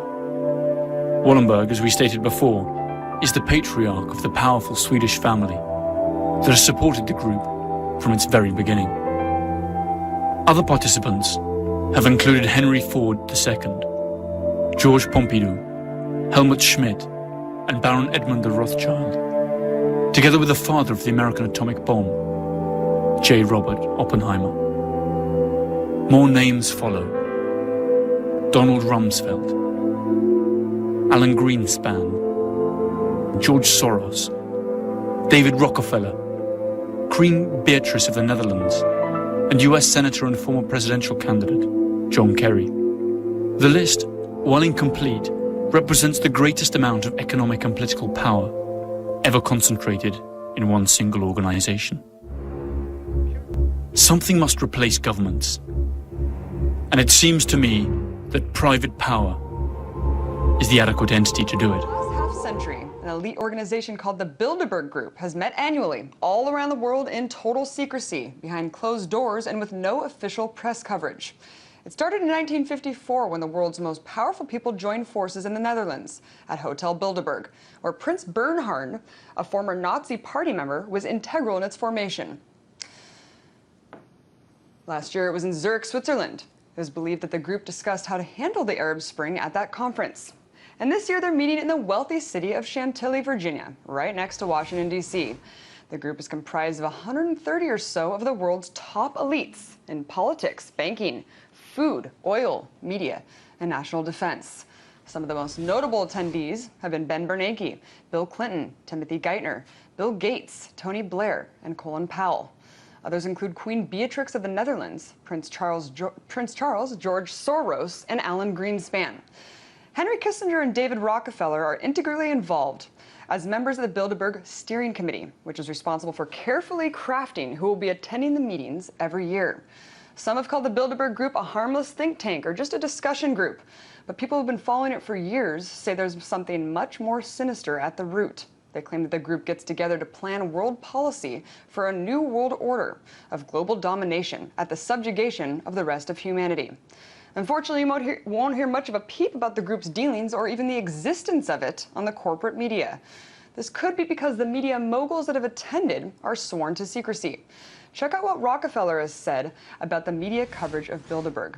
In his memoirs, multi-billionaire David Rockefeller said, quote, "Some even believe we're part of a secret cabal working against the best interests of the United States, characterizing my family and me as internationalists, and of conspiring with others around the world to build a much more integrated global political and economic structure. One world, if you will. And if that's the charge, I stand guilty, and I'm proud of it." He also allegedly said that he's grateful to media outlets like the Washington Post, the New York Times, whose magazine directors have attended their meetings and promised to keep it discretionary for almost 40 years, saying it would have been impossible for the group to develop its plan for the new world if it would have been subject to the lights of publicity during all those years. And while the public might not know exactly what's going on there, many people agree that the people who attend the meetings are the world's most powerful movers and shakers. Just take a look at this Drudge poll. It's a poll conducted to ask people what they really think of the Bilderberg Conference. Over half of the people that polled said that the people who attend the conference are the real power masters of the world. 14% say they think it's just a false conspiracy theory, and 35% say it's a little bit of both. Nonetheless, the secret meeting is definitely coming more and more into the public eye, whether the participants want it to or not. Meanwhile, while Bilderberg attendees were questioned by independent journalists about what really goes on there, they completely skirt the issue or even deny having attended in some instances. So what is really going on in these meetings? Well, all weekend I'll be in Chantilly, Virginia, covering the Bilderberg Group to see if we can get a scoop about what the people there are thinking. Thousands are expected to protest, and they'll be there in protest at the conference. They're a bunch of criminals. They're a bunch of criminals. They've taken over our government. He who makes the money makes the rules. And because these guys make the the old money, golden rule. It's the old golden rule. Yeah. And because these guys make the money, they control our government, both the Democrats and the Republicans. And it doesn't matter whether Hillary Clinton's in office or George Bush is in office, the same things are going to happen. There are minor differences, but essentially the same thing is going to happen. Well, you should be frightened because these people are controlling our lives. You know, we're no longer in charge of our own lives. Everything we do today is done by. It's like believing in a sense that America from the beginning was supposed to be a democracy. You keep hearing it's a republic. Of course, it's a republic. It's a constitutional republic, Absolutely. right? And if you ask 100 people on the street, what form of government is America supposed to be? We have a democracy. 98% will tell you it's a democracy. It's not. And they don't get this. A democracy, 51% control 49%. It's tyranny of the majority. I wouldn't want to be part of the 49%. In our constitutional republic, 99% of the people couldn't take away the rights of 1%. You have rights because you were born. You had God-given human rights. They're your rights. Intrinsic rights as a citizen. Intrinsic rights. And the government can't take them away. You must understand something. We did not go to Iraq to bring freedom to Iraq. We're in Iraq, and we keep talking about promoting democracy. What we're promoting is a one-world government, a new world order. When they use the word democracy, just take that word democracy out and put in New World Order, One World Order, globalization. Put in any of those words in place of democracy. That's what it's about. But what does they use democracy as a spin word because you think we are a democracy and democracy equates to freedom. Democracy does not equate to freedom. Understand and it's the same as the election. It's all spin. Exactly. You got it. What's the ultimate aim? And what does it look like when they get there? If what you say is true and what others say is true, and there's many, many people that believe as you believe, I'm sure you know that, what does it look like when they get there? Well, I can tell you, I was friends with one of the Rockefeller family, okay? And they were very much behind the Federal Reserve System, the banking, the Council on Foreign Relations, and we were very good friends. And he told me that what they really want to do is have a one-world government without borders. First you have the European Union, the European Constitution, the EU. which the European people voted down, by the way, but they're doing it anyway. Yeah. Now they want the North American Union. Currency. Right. Then they have the one currency. Now they want to do They have the their own North. standing army. Yep. But now they want a North American Union. Yeah. They want, and then what they want to do is bring everybody together under one. The Amero is there. The Amero, the currency, exactly. I didn't know it is there. And so their plan is to have a government for the world. They want to do it through the UN, right? And have everybody on this earth implanted with an RFID chip. Do you believe that? I know that. Then you hear the congressman, the senator, asking the Supreme Court justice how he's going to rule on that in my clip. You think he asked them for no reason? They're already implanting people with chips. The national ID card, which becomes law by May 2008, it's going to have an RFID chip in it. Okay, everything is done in stages. After the RFID chip goes in the card and in your passport, it's going to go into your body. That's what they're going to try and do. There's no question about it. And they're not going to do it through law. They're going to do it because you won't be able to live without it. All your money is going to be in that chip. I think Waco is my tipping point. When I saw what happened in Waco, I said, I'm going full-fledged. This is disgusting. They killed all those people for no reason. There was no need for those people to die and to be killed in that fire and burned to death. That was the most disgusting event. The war in Iraq, a disgusting event. When I heard Rumsfeld talking about shock and awe, let's everybody go home, watch on television shock and awe, as if it was a 4th of July fireworks. There are people under that concrete being killed and maimed, children and women and men dying for no reason. For no reason. You know? I had a friend, one of the Rockefellers. He said to me, Aaron, what do you think women's liberation was about? And I said, I think I had conventional thinking. And I said, I think it was about women having equal right to work with men, equal pay, you know. He said, you know what, Aaron, you're an idiot. And he started to laugh at me. I said, what do you mean? He said, you want to know what that was about? I said, tell me. He said, we, the Rockefeller Foundation, financed that women's lib movement. You want to know why? For 2 reasons. Half the population wasn't taxable before. And the second reason is, now the kids go to our schools at an early age, and we mold them. There's no more family at home to take care of the kids. The state becomes the family now, Aaron. You get it? And that's how this country is working. It's run by evil. It's run by evil forces. And people in this country better wake up to the truth and save this country from what's happening. David Rockefeller, also a member of the CFR, requested that his fellow Bilderberg members include Japanese representatives in the group. but the idea was turned down. He then created the Trilateral Commission, which compromises annual private meetings of some 350 people. Again, top businessmen and corporation executives, media moguls, politicians, and non-governmental organizations. At this time, including the Japanese. The idea was to create a trialogue involving Asia, America, and Europe. US President Jimmy Carter was present at several of its meetings. What the Trilateral is really up to is the creation of a world economic power, exceeding the political government of the nations involved. As managers and creators of the system, they will govern the world. During the 1980 presidential campaign, Ronald Reagan attacked Jimmy Carter by saying that there were 19 trilateralists, including Carter himself, in the administration. Reagan pledged that if he were elected president, he would not stop until he had exposed all of the secrets of the Trilateral Commission. But when Reagan finally became president, he included in his government 28 members of the CFR, 10 Bilderbergers, and at least 10 trilateralists. His vice president was none other than trilateralist George H. Bush. Perhaps that is what President George H. Bush was talking about when, after the Gulf War in 1991, he spoke of a new world order. What is at stake is more than one small country.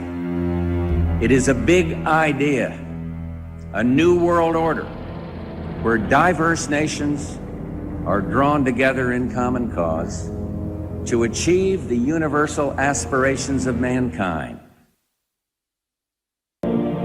What is clearly undeniable is that the most powerful people in the world are indeed accustomed to belonging to one secret society or another.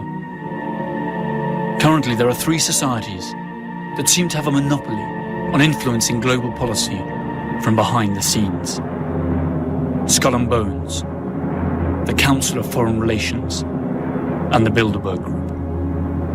According to their critics, they're not different organizations, but the 3 heads of the same monster that is dead set on dominating the world through control of labor, capital, and land. It's the beginning of global governance. It was easier, as I said, because of the crisis. And if something has been understood by the layman during this crisis, is that globalization is no more only a topic for lectures and conferences. That's a reality. We need this. And I think everybody had clearly understood that now it's impossible to find a domestic solution to global problem. We're entering now the second phase of this attempt to build some global governance. Maybe in layman's terms, this is one part of the government lending another part of the government money, which would not lead to long-term confidence once the American people understood the basics a little bit better. Well, it should be added that we also have a funding cost, and as interest rates go up, we'll have a liability cost as well as an asset cost, so it may or may not be a return to the Treasury. I just might say that it's possible for a country to have a currency without a $1 trillion debt. Yes. Thank you, Mr. Chairman. Yeah. So, again, this is, at the level of global governance, something which I trust is of utmost importance.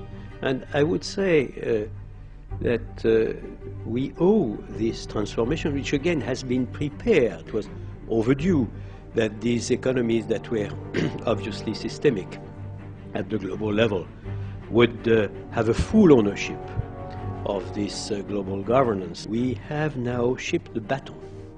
The baton is in the hands of a grouping of countries. It is effectively a bankruptcy of this market fundamentalist belief, and we just have to recognize that something went very wrong, and we need to reformulate our view of how financial markets work. And unless we arrest it, you have a snowball effect.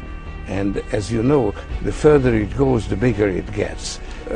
Financial protectionism, trade protectionism, and a breakdown of the global economy. This is not only about the Fed, this is about the Bank of England, this is about the Banque Centrale Européenne, European Central Bank, where you got the assets that have gone up, not through sound instruments, but through the files that banks cannot recover anymore. You mean after Building 7 exploded on 9/11, they can't get the records anymore? How convenient. It's the whole world system that has to be revalued, and now the system has to be reconstructed on sound basis. I agree with you on accountability, I agree with you on transparency, but this cannot be done only leaving the Wall Street and the Senate and Capitol Hill alone. We need to solve it together. The world, Europe has a role to play, the emergents have a role to play. Federal Reserve Bank, Bank of England, European Central Bank, they all report to Bank of International Settlements in Switzerland. And that's another black box. And that's another highly corrupt institution. And again, that thriving in the darkness of non-accountability and non-transparency. The New York Stock Exchange, once the very center of global capitalism, is now part of a $25 billion proposed merger that would give a German company majority ownership of America's most famous financial institution.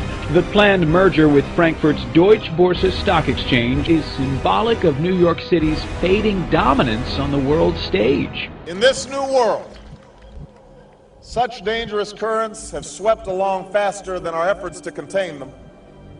And that is why we cannot afford to be divided. No one nation, no matter how large or powerful, can defeat such challenges alone. None of us can deny these threats or escape responsibility in meeting them. In this new century, Americans and Europeans alike will be required to do more, not less. Partnership and cooperation among nations is not a choice. It is the only way, the one way. The IMF and the EU Commission and the European Central Bank are not in Dublin today as friends of the Irish people. They are here to enforce the writ of the financial markets. They are here at the beck and call of the big bankers, the bondholders, the hedge fund operators, who are dictating the policies in Europe at the present time for the simple purpose of getting back the tens of billions of bad debts that they gamble on Irish developers and Irish bankers. And we are saying that the Irish working class, working people, poor people, pensioners, unemployed, should not pay a cent towards those bad debts. EU leaders meeting in Brussels have agreed to set up a, quote, permanent mechanism to save Eurozone economies sinking in debt. They promise to do whatever is required to safeguard the common currency. Now, this summit is happening on the backdrop of a lot of discontent across Europe. We've just seen protests in Greece get violent against the austerity measures. We've seen a couple of months ago the French coming out into the streets protesting the rise in the retirement age by 2 years. We've also seen protests in London of students because the government has been passing plans to pass the tuition fees on to students. Now, across Europe, there's this feeling of discontent, but also a sense of unfairness. There's a feeling that the middle and lower classes are shouldering the burden of the financial crisis, which has been dragging on for a couple of years now, while the small percentage that owns much of the wealth here in Europe are not feeling the pain of the austerity measures. You must leave. No matter what your purpose is, illegal munitions could cause risk of injury to those who remain. The police action may include actual physical removal, the use of riot control to those who remain. I hereby declare this to be an unlawful assembly.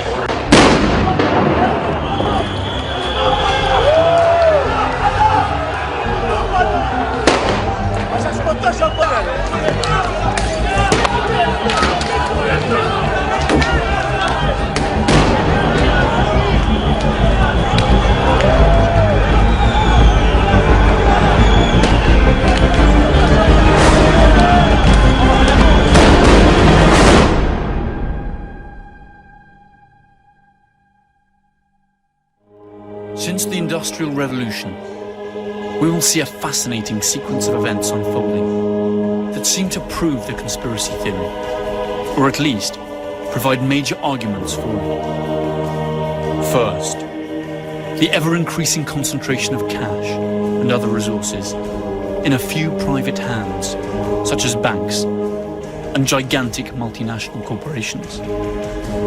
Corporations whose revenues are equivalent to the GDPs of entire countries, and whose mere survival demands more and more profits year after year, no matter the social cost. Second, the creation of public multilateral control organizations that are actually nothing but the public arm of powerful private interests. These organizations include the American Federal Reserve, the World Bank, and the IMF. Third, the undeniable advance of the process known as privatization. That is, taking non-renewable natural resources, communication infrastructures, heavy industries, as well as defense, health, and banking systems out of the hands of the people and delivering them into the clutches of profit-hungry private corporations. Fourth, the phenomenon of cultural and financial globalization that in truth amounts to little more than the imposition of a dominant cultural and economic system upon those of peripheral countries. Fifth, the creation of worldwide conflicts and stereotypical enemies to manipulate public opinion and destroy any possibility of discussion or dissent, leading to the actual loss of many of the most elementary democratic rights.